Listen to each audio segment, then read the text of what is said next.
Pemirsa DPRD Provinsi Sulawesi Selatan akan panggil OPD teknis dalam rapat kerja atau rapat evaluasi triwulan. Pasalnya Dewan mengaku belum pernah menerima laporan lengkap terkait progres pembangunan Stadion Matoanging. Itu tidak boleh juga hanya secara kaku melihat hal-hal yang normatif. Mesti ada pertimbangan-pertimbangan lain. Sele KS Dale selaku Ketua Komisi A DPRD Provinsi Sulawesi Selatan bidang pemerintahan mengaku hingga saat ini belum pernah menerima laporan lengkap terkait progres pembangunan Stadion Matoanging dari OPD teknis.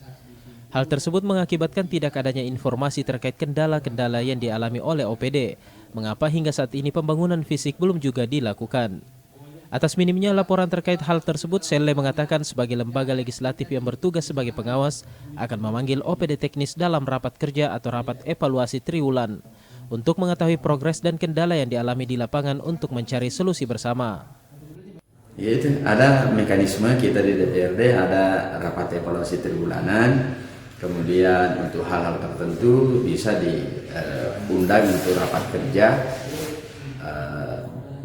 untuk mendengarkan secara fokus, secara khusus apa dan bagaimana progres di lapangan dan apakah ada kendala-kendala prinsip, kalau ada di mana kendalanya, apa siapa tahu bisa kita dorong secara bersama-sama dengan DPRD bersama eksekutif untuk mengatasi kalau ada kendala.